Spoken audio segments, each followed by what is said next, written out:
Wakil Ketua DPR RI Aziz Syamsuddin alami kecelakaan. Begini kondisinya. Adapun yang terjadi korban adalah Wakil Ketua DPR Aziz Syamsuddin. Mengkonfirmasi kabar kecelakaan tersebut kepada Aziz melalui pesan singkat. Membenarkan bahwa ia mengalami kecelakaan sepeda saat bersepeda di Gelora Bung Karno. Ia jatuh sedikit di GPK, kata Aziz. Aziz mengatakan cedera yang dialaminya akibat kecelakaan tersebut tidak terlalu parah. Aziz Syamsuddin sebelumnya dijadwalkan akan menggelar pertemuan dan silaturahim dengan sejumlah wartawan di Tangerang Selatan. Namun beberapa jam menjelang pertemuan tersebut, kecelakaan tersebut terjadi.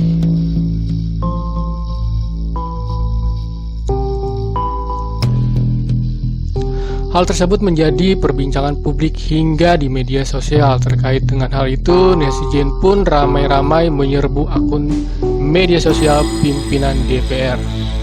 Akun Instagram Wakil Ketua DPR Aziz Syamsuddin mendadak dihujani ribuan komentar dari netizen.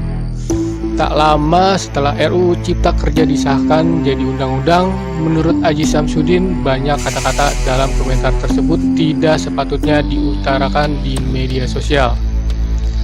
Saya baru mengetahui pada pagi tadi usai mengecek Instagram dan membuat saya kaget karena tidak pernah sampai puluhan ribu komentar. Mantan Ketua Komisi 3 itu mengatakan sampai malam ini dirinya sudah mendapat komentar sekitar 26.091 dari postingan foto terakhir kegiatannya. Politikus Partai Golkar ini menegaskan bahwa hal ini merupakan sebuah dinamika dalam berdemokrasi. Biasanya hanya puluhan komentar yang ada dari setiap postingan kegiatan saya. Luar biasa ini komentar, isinya puluhan ribu hanya dalam hitungan hari. Adapun DPR telah mengesahkan rancangan Undang-Undang Cipta Kerja menjadi undang-undang pada rapat paripurna. Dalam rapat yang dipimpin Aziz Syamsuddin itu terdapat dua fraksi yaitu PKS dan Demokrat menolak pengesahan Omnibus Law Cipta Kerja. Pasca pengesahan UU Cipta Kerja, netizen menyerbu DPR dengan membuat tagar yang sempat menjadi trending topik di Twitter. Muncul tagar seperti DPR pengkhianat rakyat, DPR pengkhianat rakyat, mosi tidak percaya hingga tolak RUU Cipta Kerja. RUU Cipta Kerja sudah disahkan jadi undang-undang. Bisakah dibatalkan? Pengesahan tersebut menuai pro dan kontra dari berbagai pihak, bahkan memicu aksi demonstrasi di berbagai kota. Lantas, apakah Omnibus Law Undang-Undang Cipta Kerja bisa dibatalkan? Pakar hukum tata negara Bivitri Susanti mengatakan tidak ada cara untuk membatalkan UU Cipta Kerja. Intinya ya, kalau sudah diketok seperti ini tidak ada lagi sama sekali cara untuk membatalkan, kata Bivitri saat dihubungi kompas.com. Namun lanjut dia, kalau di atas kertas terdapat cara dengan mengeluarkan perpu peraturan pemerintah pengganti undang-undang.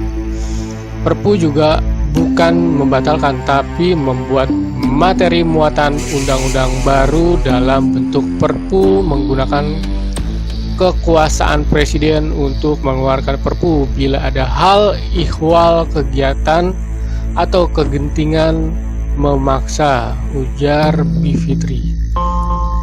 Sehingga perpu juga bukan prosedur biasa, harus abnormal dengan alasan kegentingan memaksa. Jadi sebenarnya nggak ada mekanisme atau pembatalan itu, tuturnya.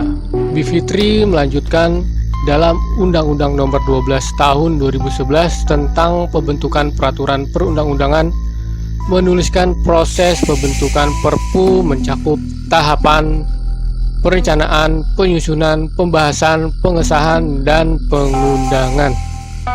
Ia menjelaskan Perpu merupakan wewenang khusus Presiden berdasarkan pasal 22 Konstitusi dan dalam hal ihwal kegentingan memaksa dan tidak termasuk prosedur tambahan. Sementara dalam hal mengajukan permohonan uji materi atau judicial review terhadap undang-undang ke Mahkamah Konstitusi, ia mengatakan juga bukan bersifat membatalkan. Kalau MK itu menguji inkonstitusionalitas dan belum tentu juga hakim setuju, ujarnya.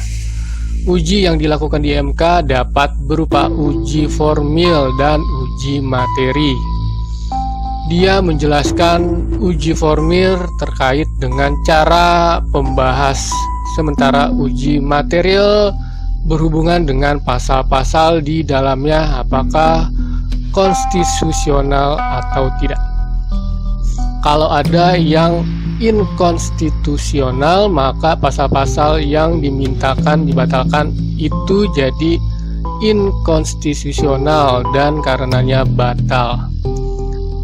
Tapi itu melalui judicial proses, kalau membatalkannya nggak ada. Lebih lanjut, setelah undang-undang telah selesai dibahas, tahapan selanjutnya adalah pengesahan dan pengundangan. Pengesahan itu cuma tanda tangan presiden dan pengundangan itu ya diberikan nomor, ujarnya. Kendati begitu, undang-undang yang tidak ditandatangani presiden juga tetap akan diundangkan. Memang ada lagi yang namanya presiden tidak tanda tangan undang-undang, tapi itu tidak ada pengaruhnya terhadap batal atau tidaknya suatu undang-undang, kata Bivitri. Undang-undang karena sudah diketok akan diundangkan anyway, tapi tanpa tanda tangan presiden.